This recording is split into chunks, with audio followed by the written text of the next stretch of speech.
17th MAHARLIKA Online Sunrise Festival. November 27, 28, 29, 2020. Hosted by Raymond Bagatsing, MAHARLIKA Ambassador. MAHARLIKA, the pre-colonial name of the Philippines. Welcome po sa 17th MAHARLIKA Online Sunrise Festival, November 27, 28, 29, 2020. MAHARLIKA, ang orihinal na pangalan ng Pilipinas or pre-colonial name of the Philippines. Namaskar! Isang mahalikang pagbati sa inyong lahat. It is my opportunity to be part of the 17th Sunrise Festival, which are held every year. I have seen some of the few first Sunrise Festival 17 years ago, and I am very proud of the movement and its progress. And due to the pandemic, we have to do everything online. As we all know, the whole tradition of this world, it has given importance on the rising of the sun. Many tradition and belief have created their own way of how they can give importance to the sun. As we may know, that the sun rises in the east and it sets on the west. But astronomically speaking, we all know that the sun is actually the center of the solar system, and some of those planets revolves around it.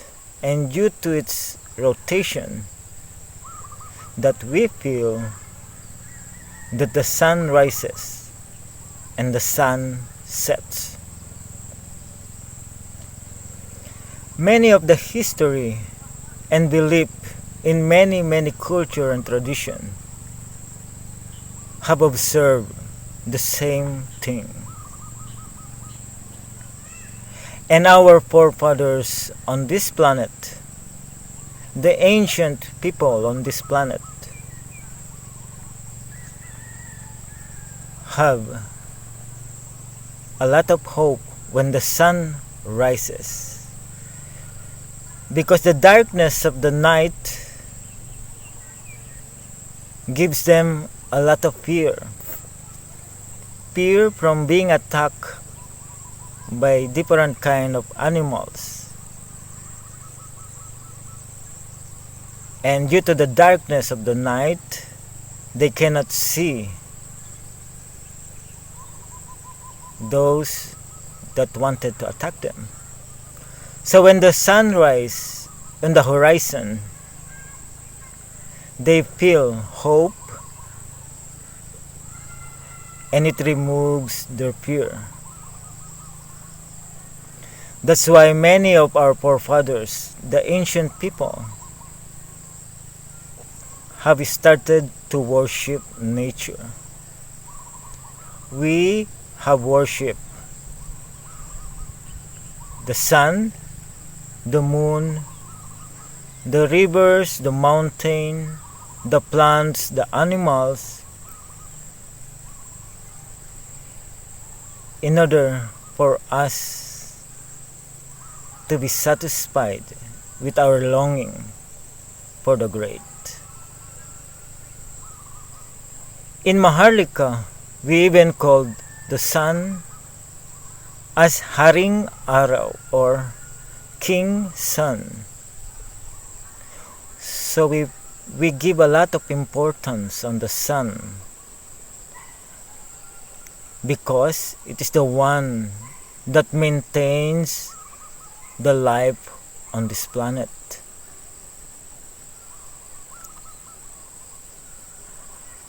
In the world tradition,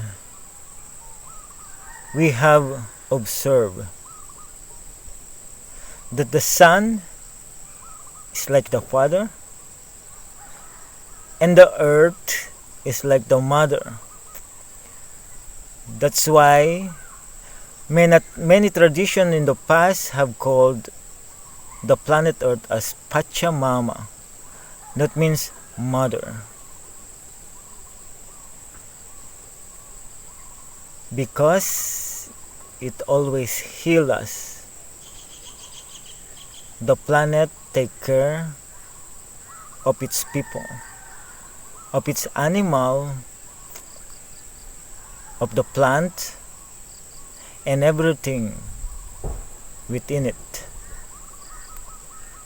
Energetically speaking,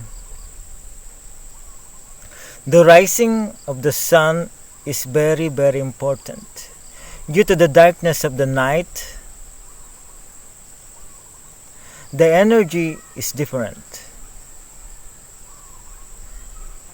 But when the sun comes, the energy changes from darkness to light.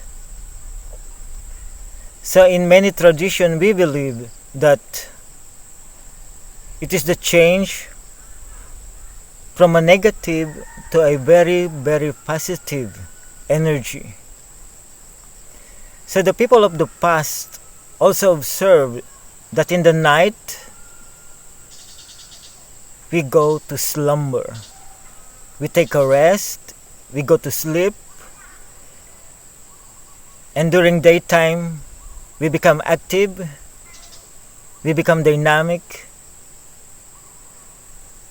and we work. And in Ayurveda, the ancient science of medicine also said that if someone wakes up just before the sunrise, then automatically their health will become much better. So we know that during that time, it gives a lot of benefit, especially to the human beings. Human beings are not nocturnal beings. Nocturnal means we become active in the night, but we are more like a daytime work. So we work in the daytime and sleep in the nighttime. And in yoga, it is said that 45 minutes before the sunrise and 45 minutes after the sun rises, it is called the time of the gods, or Brahma Muhurta. It means it is a special time of the day. It is the time where doing meditation gives a lot of benefit. Meditation and exercises are better to be done during those times. That's why there are some yogic practices which give salutation to the sun, and that is done around those time when the sun rises on the horizon. Many traditions still in the past welcome the sun every day, and that tradition until now we are maintaining. We are still observing the rising and the setting of the sun, and it greatly helps us in our spiritual practice and help us in our spiritual progress. In many songs, in many poems, the sunrise has been an inspiration to those people. The sunrise gives hope, gives energy, dynamicity, inspiration, so that we can move on, progressing. We even put the sun rising on our flags, and that means progress. It gives us hope. It gives us light, and it gives us a lot of inspiration to move forward and live better lives for the future. I hope that you also could understand the importance of the sunrise. Personally, in your life, you can learn and practice and observe the movement, not even only of the sun and also of the moon, which has a lot of importance in the mind of the people. Namaskar.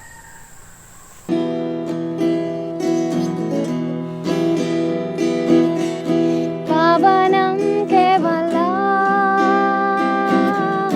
पावनं केवलं पावनं केवलं पावनं केवलं पावनं केवलं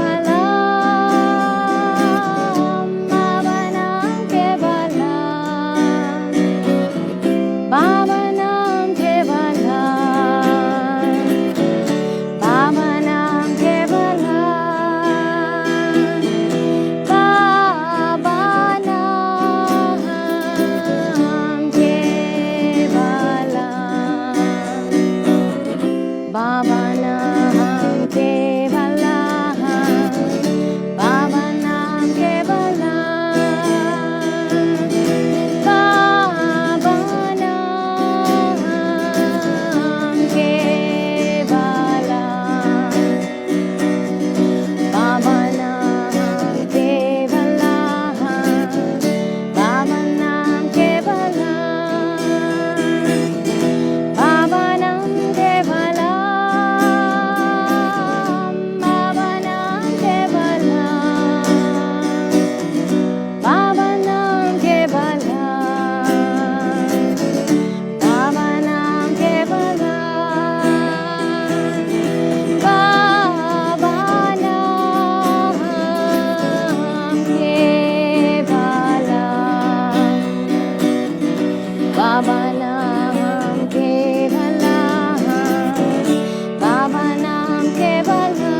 maharlikang pagkikita na naman po sa inyong lahat. Ako po sa Raymond Bagatsing, ang inyong host. Maharlika Ambassador for our 17th MAHARLIKA Online Sunrise Festival, November 27, 28, and 29. Ito pong event na ito ay para po maipamahagi namin ng malalim at napakagandang ibig sabihin ng ating original na pangalan ng ating bansa, which is Maharlika. Pre-colonial name of the Philippines. At kasama po natin si Deo Palma. Deo, syempre, hindi ko na makakalimutan. Hindi ba ko lang para maiba tayo sa first day. Nasa second day na po tayo. Tama. Okay, so magandang hapon mga kamaharlikans. So nasa second day na tayo ng ating event ngayong hapon. Pero kaninang umaga, marami nang nangyari tulad ng nabanggit natin kahapon sa kanila, no? So kaninang umaga, gumising kami ng 4:30. Nakagising ba sila? Ayun, naka-join ba kayo sa amin? Maraming nag-join kanina eh. Maraming nag-join kasi Zoom, open yung ID at saka password. Kaya maraming nakipag-chanting sa atin. Wow. Bago sumikat ang araw. Maraming pong salamat sa inyong partisipasyon. At saka, of course, nagkaroon tayo ng message mula kay Archalia Roth na Nandabadut tungkol sa espiritual na kahulugan ng sikat ng araw. Yun ang malalim. In-explain niya na since time immemorial, yung mga ninuno natin ay sumasamba na talaga sa araw bilang bathala, simbolo ng bathala. At saka yung mga great civilizations, nagbibigay hugay at respeto sa haring araw. At of course, para sa atin, sa Maharlika Artists Writers Federation, ang pagsikat ng araw o sunrise ay simbolo ng pag-asa, kapayapaan, at pagmamahalan. Napakagandang ibig sabihin. Napakagandang kahulugan ng sunrise. At gusto na namin pong paalala sa inyo na ito po ang kauna-unahang online broadcast na 3-day event na mapapanood natin nakapanood po ng bawat Maharlikano sa buong mundo. Buong mundo, first time. First time po ito. At alam naming talagang sabik na kayo mapanood ang mga talento sa nalalabing 2 araw ng ating pagsasama. At ito po ay online broadcast at pre-recorded, kaya pwede po itong mapanood anytime during the Sunrise Festival or any day pag libre kayo pagkatapos. Habang nagpapahinga, snacks, kahit tapos na po yung 27, 28, 29 ng November. Basta maluwag sa inyo. At saka, Raymond, gusto ko rin banggitin yung isang banda na from Banga, South Cotabato, isang maliit na town siya, pero may mga artist na magaling. Yan silang kumanta kanina ng Pagsikat ng Araw. Oh, wow! Ang Pagsikat ng Araw. From Banga, South Cotabato. At saka, of course, yung mongha natin, si Didi Ananda Kripa, ay kumanta rin ng chanting. Wow. Healing. Chanting is healing. Healing, yung babanam kay wala mo. Love is all there is. Love is all there is, yes. Okay. So ngayon, sa hapon na ito, ay papakinggan natin yung next performer natin. Okay, ito na tayo. Okay, ang susunod natin naman ay siya ulit. Si Ram Dalisay from Iloilo City. Pangalawa na ba? Oo, pangalawa yung kanta. Kasi napakaganda nito eh. Dedicated ito sa buong mundo tungkol sa ating kapaligiran. Okay, so papahalaga ng kapaligiran, ikaw, ako, at tayong lahat. Medyo environmental to. Environmental. Humanitarian. Humanitarian, environmental. Okay, at saka of course, kilalang folk singer, si Ram Dalisay. From Iloilo City. Ram. Parang di ba may Rama. Ram. Kulang A na lang, Rama na. Okay, so, narito po siya. Pakinggan natin.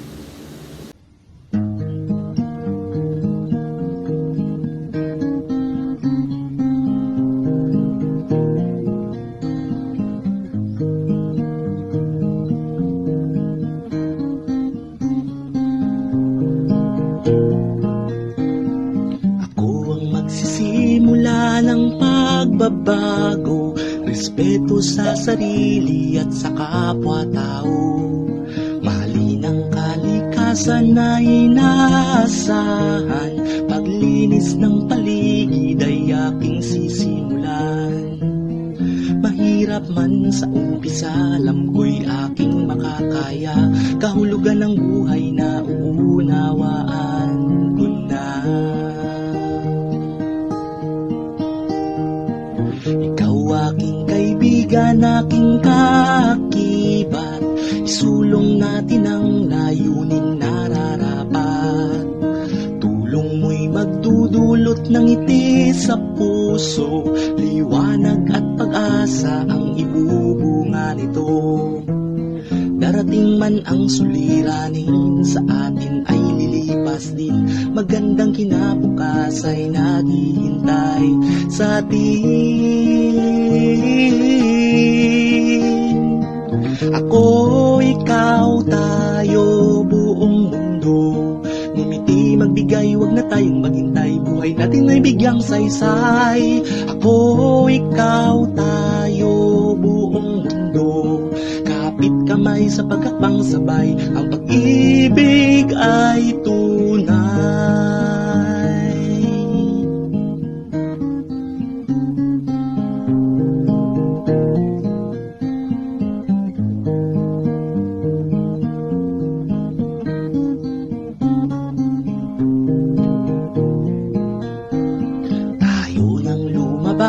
Na sa atin na ang lakas, bawat patak ng pawis ginhawa ang katumbas. Isang hininga tayo ay magbilang 3, 2, 1. Iahon ng mga nakabaon, kalagan natin sila.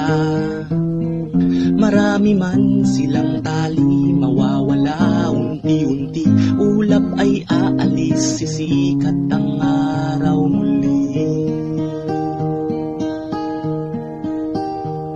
Buong mundo wala ng gulo, bawat isa'y may respeto. Walang lamang ang lahat ng tiyan, may laman, maabot din natin to.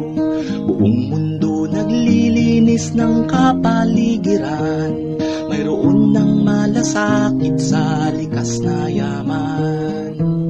Sa ngayoy panaginip lamang to, magkatotoo pag ginusto. Tara na buong mundo, tayo, ikaw, ako.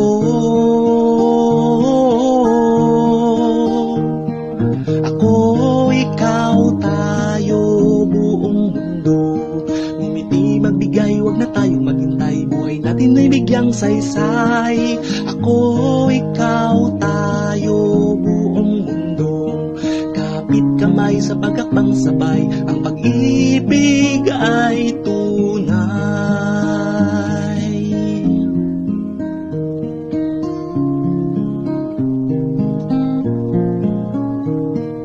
Buong mundo wala ng gulo, bawat isa'y may respeto.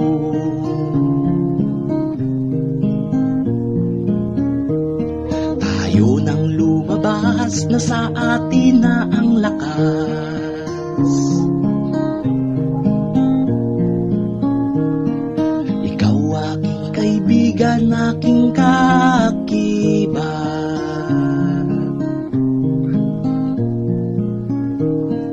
ako ang magsisimula ng pagbabago.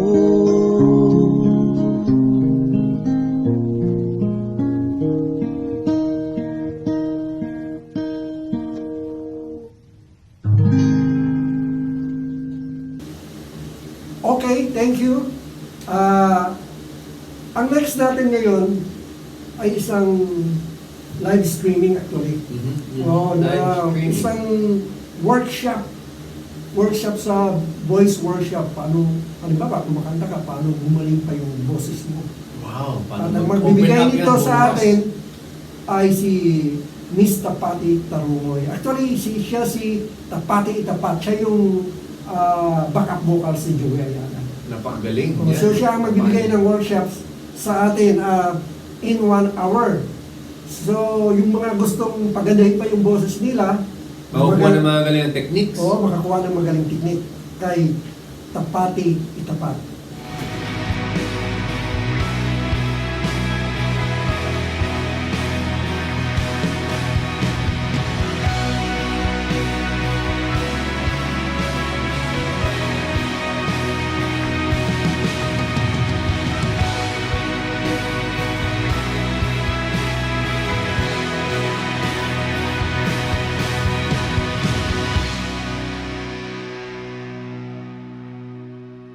po,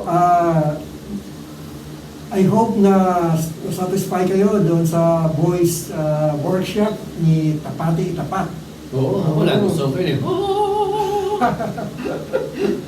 Okay, ngayon magpapatuloy po tayo sa programa natin ay pagmasdan natin ang Mandala Nature Art Installation by Miss Juana Dumais from Bulacan.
ang susunod dito ay ang mud sculpture workshop ni Sir Ram Martinez ng Bacolod City.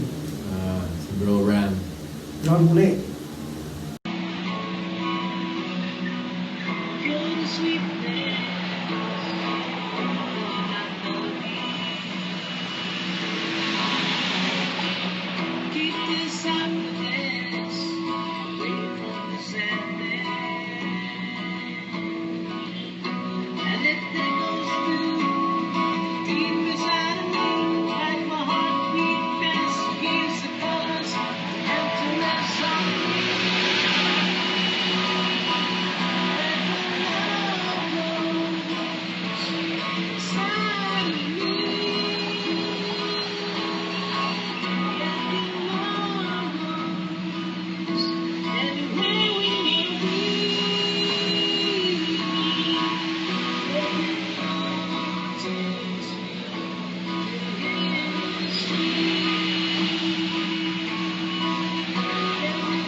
Okay. Thank you very much doon sa Maraming napakagandang workshop. Yes, beautiful. Very Ah. talented talaga si Bro Ram. Oh, very talented. Sila, kasi mga artist, natural artist eh. At saka itong si Another Ram ng Bacolod City. Another Ram? Kasi may Ram ng Iloilo, may Ram ng Bacolod. Oh. Si Ram Dalisay, si Ram Martinez. Oh, man. Kilalang folk singer dito sa Bacolod, sa Panay Island, at saka etc. Ah. Maraming nanonood dito sa kanya at nagugustuhan yung mga kanta niya. Mga karamihan din ay composition. Okay, ang susunod sa atin ngayon ay pagmamasdan natin yung tinatawag na baby naming ceremony ng Ananda Marga. Paano ba nila binibigyan ng pangalan ang isang bata kapag 6 month or 1 year old na? Baby naming. Oh, Yung yung importante na pwede nang bibigay ng pangalan, di ba? Oo, napaka-importante. Kaya nga, yung Maharlika gustong-gusto nating pangalan O dahil para sa ang identidad napakalalim natin. ng ibig sabihin, inspirational, dahil ibig sabihin, we're small but great in potential. Oh, yes.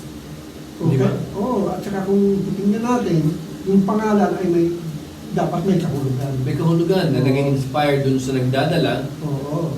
Kaya kadalasan, usually sa Christian world, no, mga Kristiyano, binibigyan nila yung mga pangalan ng anak nila na kinukuha sa mga santo. oo, tama. O minsan, Si ang John, pangalan si Jesus, si Jesus, Jesse, si- ang Jesse, Jesus yun eh. Oo, yung John, O Christian, from Christ. oo. Kasi nagkakaroon yun ng effect sa ating Psyche, sa pag-iisip. psychology. Oo. Siyempre, pag sinabing, Jesus, kailangan parang ramdam mo si Oo. Jesus sa iyong pagkatao. So, yung pagiging mabuting tao mo ay Oo. lalong Lumalabas. nai-empower. Oo, nai-empower. Lalong Oo. lumalabas. So, Oo. iba tayo mong pangalanan ng Hitler o Judas. Alam ko baka maging Hitler ang ugali ko kung ako pinangalan ng Hitler. So, Di ba ganun yun eh? oo. Ganun ang kumbaga importansya ng pagbibigay ng magandang pangalan na nagpapalabas ng mas mabuting pagkatao dun sa nabigyan ng pangalan. Oo, kaya nga sabi nila, the sound is a vibration and energy. Enerhiya siya na nag-create dun sa loob ng iyong psyche. Siyempre, isa pa yung pag sinabing Michael, si Saint Michael, Oo. alam mo ng santo yun eh, di ba? Oo. Guardia, mga anghel.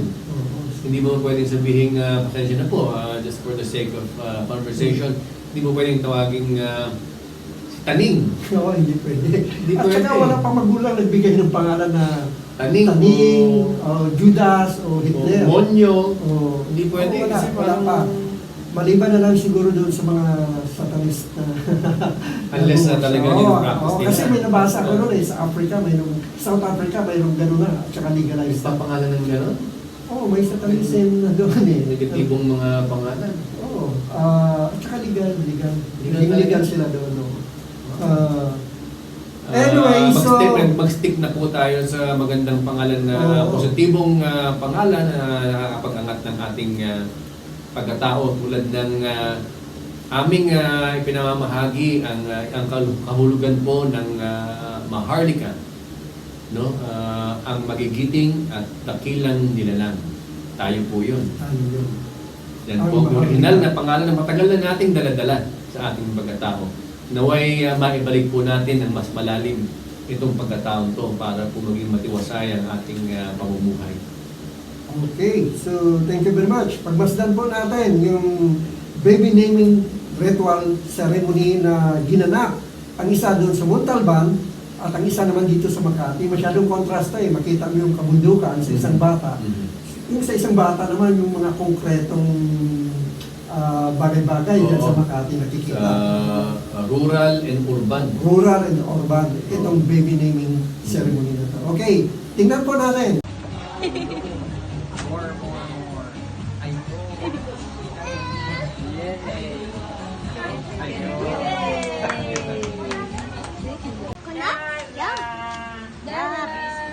Iwa! What? Tawagin mo. Dara!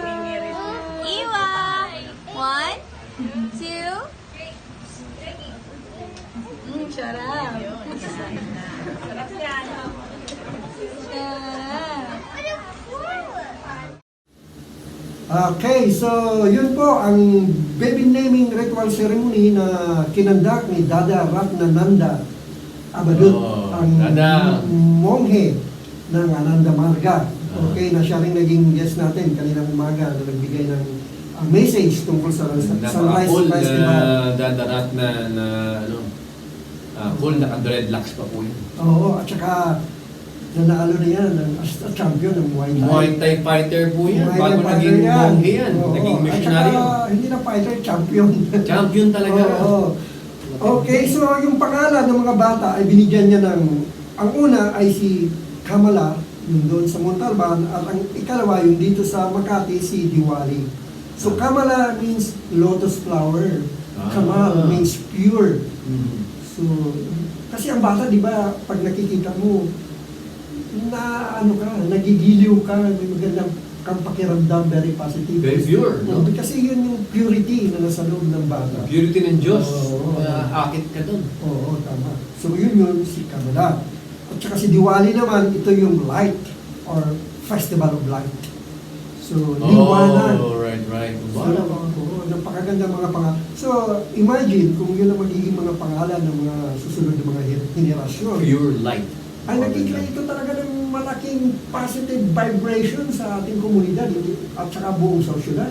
Ano ko lang, mabanggit ko lang Kuya Deo, maraming mga bansa na nagpalit ng pangalan. Oo. At nung pagpalit nila ng pangalan, gumanda yung kumbaga yung pamumuhay, yung takbo ng ekonomiya nila, pati yung growth nila as a people, as a nation. Nung hindi pa sila nagpapalit ng pangalan, ay medyo marami pinagdadaanan pagsubok yung kanilang bansa. Ano ba yung mga bansa na nagpalit ng pangalan? Okay, actually, mahigit kumulang sa 200 countries and territories na nagpalit ng pangalan. So, normal pala yun? Normal ang papapalit ng pangalan, hindi word. Hindi weird, hindi nakaka-offend, talagang... normal yun na gustong bumalik ng isang bansa doon sa kanyang tunay na identidad. dahil yung mga sinakop yan sinakop ng yun yung mga sinasabi. kolonyal, pinalitan yung pangalan. Yun yung sinasabi ni Momo Dalisay, yung isa rin sa mga founding fathers ng MAWF, doon sa Article 16, Section 2, na tayo ay may constitutional rights na naka-imbid doon sa constitution natin. As long na yung pangalan na yun ay talagang siya yung traditional, historical, at nagpapahayag ng tunay na pagkatao ng isang nasyon. Pwede yun. At higit sa lahat, kung payag ang nakakarami. Raymond, yun yung para may tinatawag na national referendum. Tama naman yun. Kasi dadaan yun sa Congress, means sa lower house, then upper house. Pag na-approve nila yun, ang final talaga nun ay ang taong bayan. Payag ba kayo? Kung sabi mo nga noon, Pilipinas, Maharlika. Maharlika. Parang ganon. Kumbaga, ito lang po yung ating adhikain din sa aming pagbibigay ng kahulugan at pag-iintindi sa Maharlika na talagang ating original na pangalan minahal na po natin ang Pilipinas, kahit ako talagang mahal ko ang Pilipinas, pero nung nagising ako sa katotohanan na ang Pilipinas ay bigay sa atin ng Espanyol. So hindi ito maaaring ito talaga ang kulay natin pangalan dahil si King Felipe pa rin ang ating binabanggit. At sa pagkakadinig ko at research po yun tayo, hindi nakaka-inspire ang buhay ni King Felipe. Tama yun. Dahil marami siyang ginawang masasamang bagay na napag-usapan nga yung pagbibigay baby naming. Kung ganun pala ang pangalan ni King Felipe, ganun ang nangyari sa buhay niya. Marami siyang napatay na inosenteng tao, maraming hindi mo magandang ginawa, hindi ka papangalan sa sanggunian. Wala pong offense sa Espanya. Ako po ay nagigiliw sa Espanya at sa kultura ng Espanya. Yun lang dapat natin linawin na yung Maharlika is not against Mother's Hindi po Day. tayo galit sa Espanya. Gusto natin yung kanilang mga literatura, yung mga poetry, pagkain. Halos ang mga pagkain natin ay adobo, apretada, minudo, nandiyan ang mga kanta natin, mga kuntiman, mga arana. Gusto natin yun at napamahal na rin sa atin yun. Ayaw lang natin ay pangalan tayo doon sa hari na namatay sa cancer na social decision. Medyo hindi maganda yung ayaw ko nang banggitin ngayon, pero pag ni-research nyo po ang kinamatay ni King Philip ay hindi po tayo magiging proud. No? So, yun pala ang kahulugan kung bakit dapat ang pangalan ay angkop doon sa tao. At ito naman po ay hindi natin pinapalitan ng ibang pangalan sapagkat ito po ay ang ating original na pangalan. Ang sinasabi lang dito po, kung talagang naintindihan na po natin at mahalin po uli natin ang talagang original na pangalan natin at naintindihan natin to. At siguro one day, magsasama-sama tayong sumang-ayon. Ito po ay kung sakaling mas marami na nakakaintindi, yun lang po. Gusto lang po namin pamahagi sa inyo ang aming pagmamahal sa original na pangalan ng ating bayan. Tama yun, Raymond. Kaya nga tinawag natin advocacy kasi hindi ito mangyayari bukas. It will take time, years, and lots of patience. At nandito po kami para ipamahagi yan sa inyo taon-taon. Dito lang sa Sunrise Festival. Hopefully, magkita-kita ulit tayo sa 18th Sunrise Festival. No? Pero hindi pa tinatapos yan. Pwede pa tayo mga... may susunod pa tayo. At marami pa.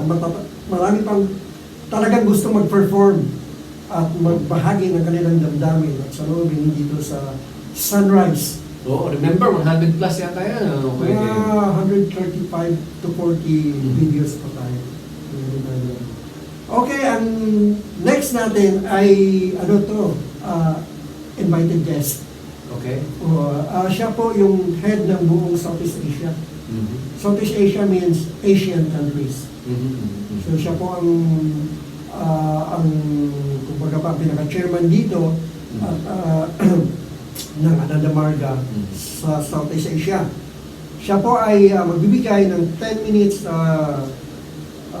pagpapaliwanag tungkol sa Dharma of Human Beings. Ano yung sabihin ng Dharma? Yun nga, okay. So yung Dharma, sabi nila, is the innate characteristic of human beings. For example, Raymond, the bird needs to fly.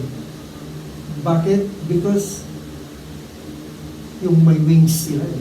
So they have wings, so they have to fly. That is their Dharma. Yun ang natural nilang, kumbaga binigay sa kanila ng Diyos yun. And then, sa tao naman, the Dharma of human being is to realize God. So yun yung pinaka-natural na init natin na we have to know who we are. So sa araw-araw nating kabisihan, sa pagtatrabaho, sa mapakain ng ating mga mahal sa buhay, mataguyod ang ating tahanan, at mapagbuti ang ating trabaho, maliban dyan, dapat huwag nating kalimutan na ang Dharma or ang natural na daan at kumbaga ang ibinigay sa atin ng Diyos na pagkakataon at oportunidad ay para ma-realize ang Diyos. Paano ba ma-realize ang Diyos, Kuya Deo? So ito nga, ito yung sasabihin sa atin, actually si Disco. Yan sa message niya. Siya yung AMPS Secretarial Secretary ng Southeast Asia. So pakinggan natin po siya, 10 minutes lang, and then may mapupulot po tayo dito kung ano yung dharma ng tao. Watch po. Okay. Namaskar to everyone. My name is Dada Siddheswarananda Avdut. I'm a monk of organization called Ananda Marga. This is a socio-spiritual organization founded by Sri Sri Anandamurti. His name is also known as PR Sarkar, Prabhat Ranjan Sarkar. This organization is founded since 1955 and now it is international, more than 160 countries. So we are working, our motto is to self-realization and service to humanity. As a human being, we have come in this form, we have a specific purpose. The purpose of life, when we talk about our life, it has trifarious life, physical, psychic, and spiritual. Every human being is searching for something which make them happy, to feel the pleasure, to feel satisfaction. And this one, in the first instance, in our physical, we search what we know, we throw our reach of our sensory and motor organs to satisfy ourselves. But this worldly thing, food, money, nature, it doesn't give complete satisfaction. When we want one reach what I need, if I need 1,000, then next time I want 10,000. When 10,000 is complete, then I want 100,000. 100, then millions. So then millionaire want to become billionaire. So always our need is more and more. So the want for more, it is always there. Then the human being, not only the physical level but also psychic sphere, we want to have to known by the community locally. Then we want to know about whole city should know, or then we should be popular in the nation, then international, in the whole world. So our desire, it is always desiring for something more. We are not satisfied in the physical and psychic sphere. We are always search. That very search for the more, it has come, it is within us, it has come with us, because we are not a limited being, we are infinite. We have come from infinite and we are searching for that infinite. And we want to have a permanent satisfaction. Permanent one can give pleasure or happiness. So that our search is searching something. There is no distinction of intellectual or rich or poor or caste or colors, national. It's in every human being. We are searching for more and more and more. And that one we only satisfy when we go towards the spirituality. So everyone that believe, they understand also. That's why they search for God in different religion, in different sphere. But that also sometimes doesn't satisfy us. So we search for more until and unless we get our self-realization, no? Until and unless we get to know our real nature. What is my real nature? Like every created being has its particular quality or nature or characteristic. With that, it is recognized. For example, the fire, it burns, so we know that this is fire. If doesn't burn, it is not a fire. Gold, when we see the gold, we know that there is some specific quality or so which that can be specified. This is gold, another is iron or other metals. So similarly, plants has, animals has its own nature. Similarly, a human being has own characteristic. It is differences in the color, nation, this and that. But diversity is the law of nature. So everything is different. But at the same time, there is one thing which is, as a human being, we all have same. We all believe the same. Our wants are same. So this is the human character. They are like, we want to become bigger, greater, no? We want to become permanent, no? So that expansion of our mind always want to expand. We want to reach more and more. We want more and more. So that is particular specific nature. Namaskar. Thank you very much. Thank you, Dada Siddesh. Si Jesh Marananda, ang head ng Ananda Marga sa Southeast Asia. Naiintindihan doon, dami ko napulot doon.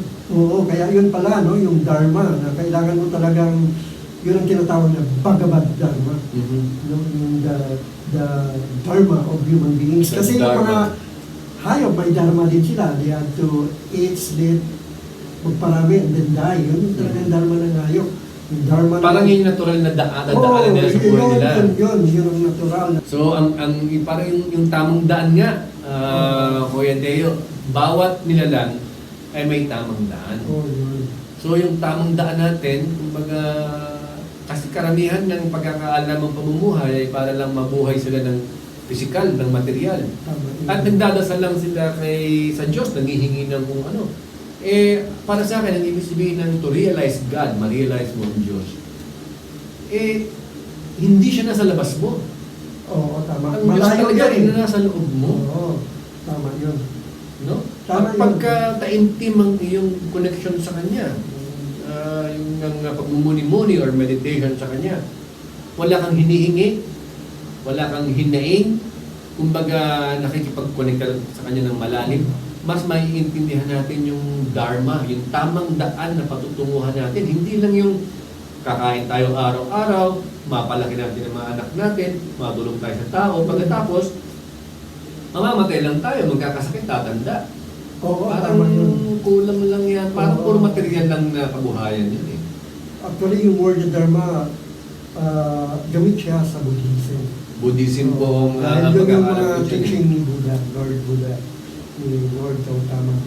Lord Gautama Buddha, yes. Na-enlighten siya. Na ilang years tayo ulit bago tayo sinakop ng Espanya, Kuya Deo, paalala lang, dahil ano din tayo, na-influensya din tayo ng Buddhism. Bago tayo naging Kristiyano. Of course, together, Buddhism and Hinduism, no? So, Hinduism is 275 years. Then the rest of that 700 years, Srivijaya Empire.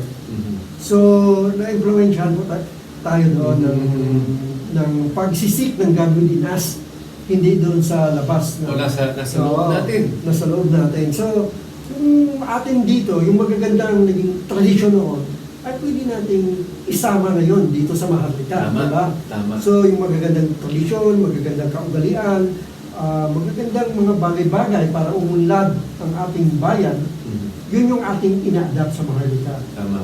So malaki talaga yung influensya sa atin ng India, no? Kasi ang Hindu is from India, Buddhism really, si Gautama Buddha is really Indian, hanggang naka-crossover lang siya sa China, Japan. Tama yun. And hanggang dito sa Indonesia, Malaysia, hanggang dito sa buong Southeast Asia. Yun na yung Srivijaya Empire, and then after that, nagkaroon ng Machapalit Empire. Tapos nagkaroon ng decline doon sa southern part sa Mindanao at saka dito sa northern part. Dahil pumasok na dito yung Christian at nagkaroon naman tayo ng mga kapatid na Muslim or Islam doon sa south. Ayan po. Ayan po yung mga pinanggit ni Kuya Deo Palma. Nawala po yan sa ating mga history books eh.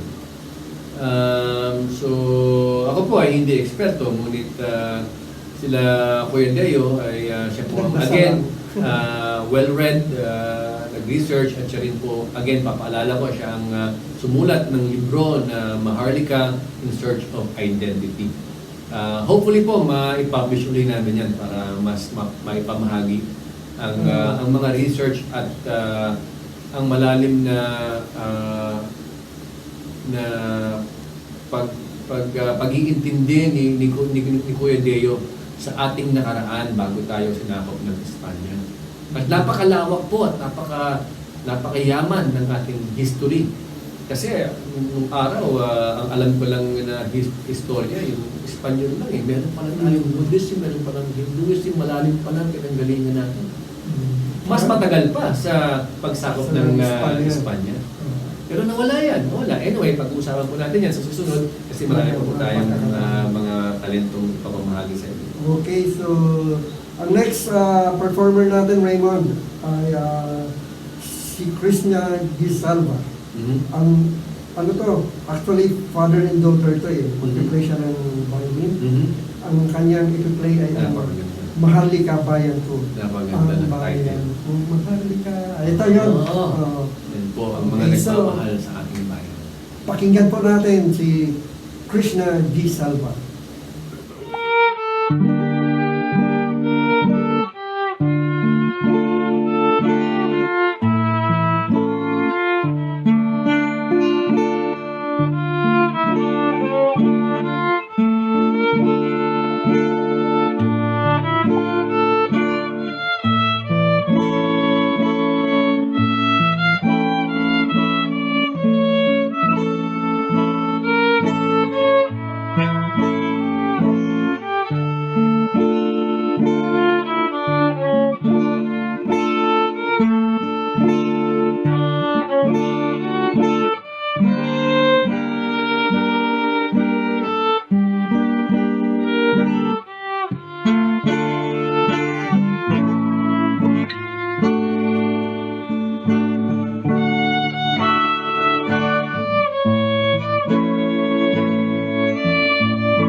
thank you. Actually, Raymond, itong Krishna G. Salva, ito talaga ang original name niya, Krishna, nung pinangalan sa kanya ng father niya. Hindi ito, Dahil sa spiritual oo, na... hindi. Ito Talagang yung yun civil talagang name niya, birth name birth niya talaga. certificate niya. Krishna. So, Krishna po ay isang Diyos. Hindi naman isang Diyos, pero yan ang isang personalidad. personalidad sa India. 3,500 years ago. Actually, yung nag-chant ng Krishna, invited din natin tomorrow. Mga Hare Krishna, Yung Hare Krishna. mga kaibigan natin yan. Kakantaan nila tayo ng Mahamantan. Naku, ang gusto ko yung ano yan, sumasali ako dyan. Oo, ako rin. Okay, so yung next natin ay isang mensahe ulit by our present national coordinator ng MAWF, si Jiho Hobo. Yes, bro. Gio. Hello.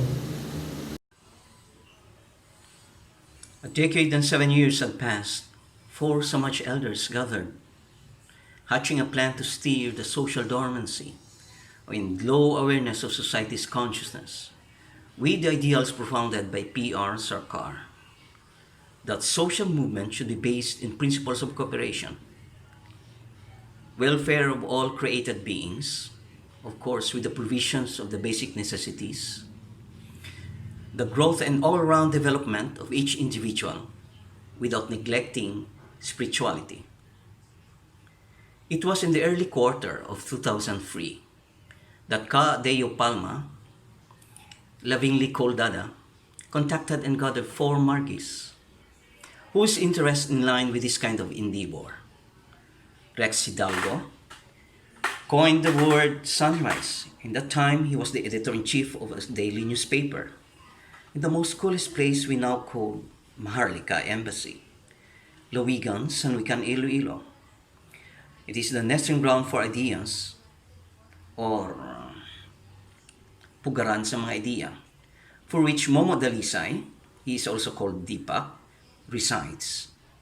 He had several experience creating programs during full moon festivals. And me, Giho snapped that we can replicate the programs, but with a twist. Instead of a one-night stand gathering, we'll rather hold it weekends, 3-day event, with the culmination of meeting the grandeur of the sun, giving the due respect and salutation by singing and chanting hymns or songs with a universal message of love. It's the mantra Bhavanam Kevalam, which means love is all there is. Ever wondered why there is kirtan and panchanjanya in every sunrise art festival? It's the 4 of us that lay down the foundation of what we are pursuing, the ideals of the only art-moving festival in this country we call Maharlika. But I should say, to give more credit to Kadeo, unwavering pursuance of doing the dirty job, organizing, contacting, moving all throughout the archipelago. Tatlong bagsak na palakpak, Kadeo. Remember, no alcohol, no smoking, no intoxication, no drugs. Neither do we accept any advertisements or ads coming from multinational or greedy capitalists. We abhor all sorts of fraud and falsehood. We adhere in the principles of morality or Jama Niyama. Every sunrise art festivals, there is a program of tree planting. We are the advocates of green revolution. Currently, it's all wrong. By rights, we shouldn't even be talking in front of an LCD or digital gadgets. But we are. It's like in the great stories, that one that really mattered. Danger they were, and sometimes you didn't want even to know the end. Because how could the end be happy? How could the world go back to the way it was when so much bad had happened? But in the end, it's only a passing thing. This block of carbonic black and ebony darkness must pass. A new day will come, and when the sun shines, it will shine out the clearer. Those were the stories, that stay with you, that meant something, even if you were so small to understand why. But I think I do understand. I know now. Folks in these stories had lots of chances of turning back. Only they did not. They keep going because they were holding on to something. What are we holding on? That there's some good in this world and it's worth fighting for. Take it from Samwise Gamgee of the Lord of the Rings. We are not doing this for ourselves, but for our children and for their children and for the next generation to come. Even the cessation to come, even the cessation of our breath is just another path. One that we must all take. The gray rain curtains of the world rolls back, and all turns to silver glass.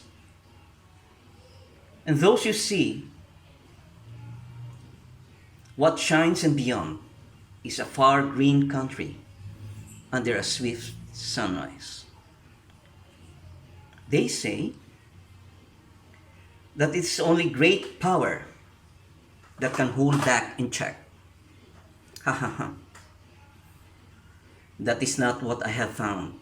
I have found that it is the small things, everyday deeds of ordinary folks that keeps the darkness at bay. Simple acts of kindness and love. Perhaps it is because I'm afraid of uncertainties. And he, my Guru Dev, Sri Sri Anandamurti, the preceptor and founder of progressive utilization theory or PROUD, of which this SAMAJ movement is based upon. He gives me courage and strength.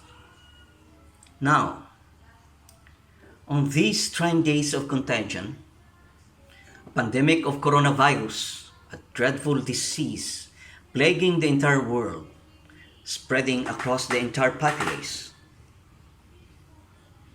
holds our position to stand still, immobilizing our breath, and even taking control of our breathing. This plague got a fear in us, the same fear that would take the heart of everyone. Even our courage fails. These trying times had come even. But not today. It is not today.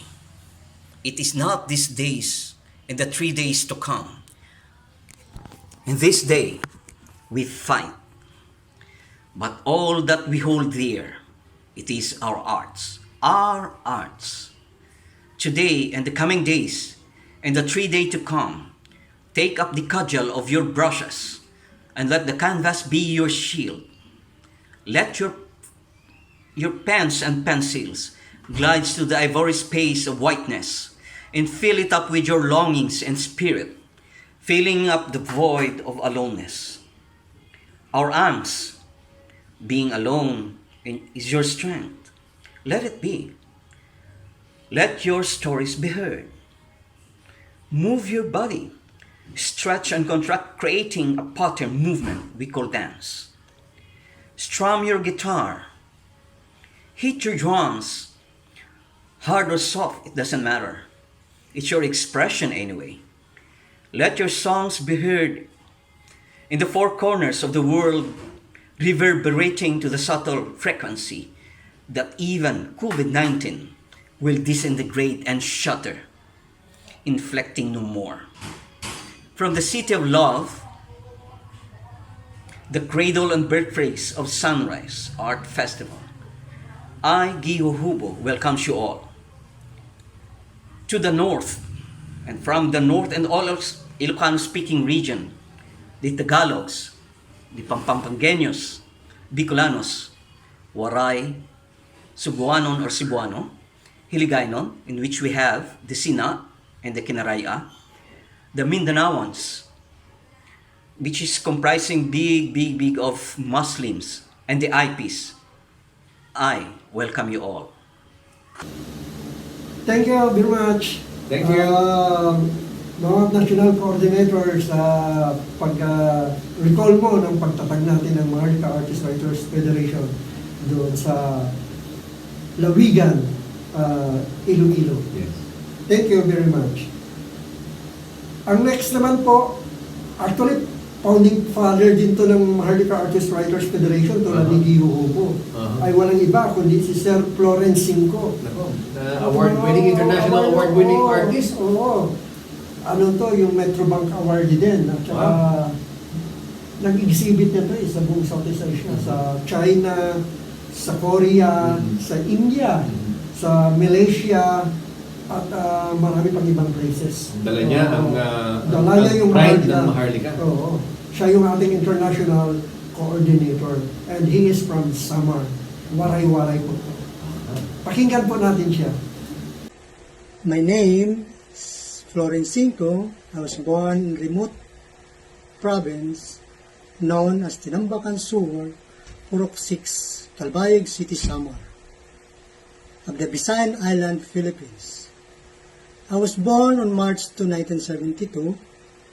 I fluent my local language including Bisaya, Waray, Ilonggo, and Tagalog. My art takes us into a pre-colonial Filipino world of warriors, spiritual belief, and indigenous ritual practices. In 1995, after completing my fine arts degree at the University of San Carlos in Cebu City, I worked briefly for the advertising and in an international furniture group of companies before becoming a full-time artist.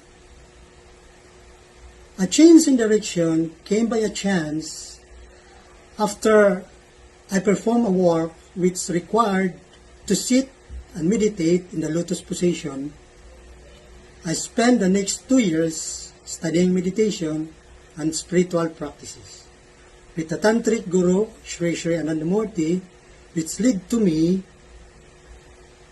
to give awareness and open my mind to see the reality. Through my meditation, I found my purpose. As an artist, I use this to spread awareness, to propagate ecological arts, which is conservation of environment, pre-colonial culture of my country, pre-colonially known as Maharlika, in a form of art and service. My craft uses found object materials such as used old wood, boards, plastics, indigenous materials like organic ink, and the likes. It is a sufficient way to utilize and turn a trash into an artist form, partly conforms to my belief about need to protect the environment. Maharlika is a pre-colonial name of my country. Maha means great, Likha means spirit. As it connects to my spiritual art practice. Until now, I continue to give awareness because as an artist, it is also our duty and responsibility to educate, respect, and love one another, especially our roots. Okay, thank you, Florence.